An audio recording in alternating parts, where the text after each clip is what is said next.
Muy buenas tardes con todos los que nos miran. En esta tarde vamos a hablar acerca de la teoría del conflicto. Como integrantes de este grupo nos encontramos Wilman Gonza y mi persona, Lisbeth Osorio.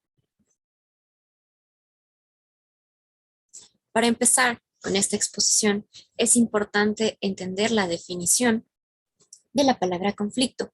Según el diccionario de la Real Academia de la Lengua Española, la palabra conflicto procede de la voz latina conflictus, que significa lo más recio de un combate. En este punto aparece incierto el resultado de una pelea, es decir, hace referencia a un antagonismo, a una pugna, a una oposición. No ceden y de igual manera se puede llegar a comprender como un choque o colisión de derechos o pretensiones.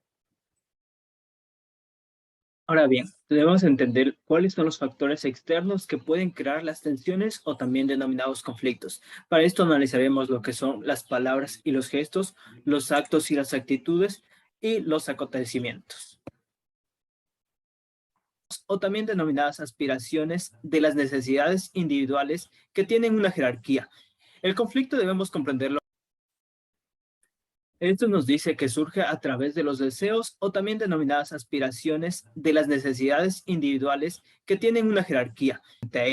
En consecuencia, modifican el uso de sus recursos que integran su poder y a menudo llegan a ampliar, reducir o separar o unir objetivos. ¿Por qué es importante analizar las teorías del conflicto? Es importante ya que nos ayuda a comprender su inherencia dentro de la sociedad, tener en cuenta cuáles son los cambios y la importancia de su transformación, para de esta manera facilitar la reconstrucción de las relaciones humanas y de la creación de un futuro creativo. Continuamos con el análisis de las teorías del conflicto. Empezamos con la teoría del conflicto de John Burton. Este es un autor importante al cual se le ha atribuido el origen del estudio sobre los conflictos internacionales, entendiendo estos conflictos internacionales como los enfrentamientos que se tienen entre las distintas naciones o estados. Estos enfrentamientos implican el uso de la violencia y de las armas. Se los conoce como conflictos armados.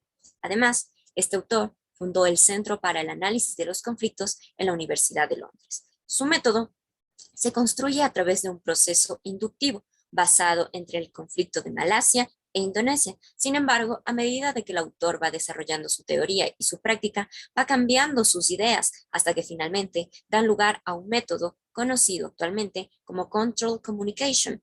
El objetivo de este era permitir la presencia de una tercera persona imparcial en las discusiones informales, y la función de esta persona sería regular la comunicación existente dentro del conflicto. Continuando, debemos entender lo que es la teoría marxista. Esa es una de las principales teorías que nos demuestran la naturaleza del conflicto. Nos menciona que ésta se fundamenta en las diferencias socioeconómicas, siguiendo una lógica que da por sentado su inevitabilidad. Podemos de igual manera comprender que para esta teoría la principal responsable de la existencia de los conflictos es la existencia de las clases sociales, mismas que van a generar los conflictos internos dentro de cualquier organización. De igual manera tenemos la teoría de la transformación, que destaca su naturaleza dialéctica dentro del proceso de conflicto, considerándolo como parte de las relaciones humanas y que propulsan hacia el cambio social. Finalmente, encontramos a la teoría biológica. Esta teoría tiene como elemento fundamental a la naturaleza del ser humano, por ser el factor determinante. Dentro de este contexto se encuentra la agresión y la competición, estos como factores que van a dar existencia y dar lugar a un nuevo conflicto. Del mismo modo, encontramos la importancia de conocer desde el concepto el origen y las diferentes teorías con relación a la existencia del conflicto, cómo se produce y cómo la parte humana tiene una parte fundamental. Es importante conocer todas estas teorías para que en el momento de que se produzca un conflicto, este pueda ser resuelto de la mejor manera. Muchísimas gracias.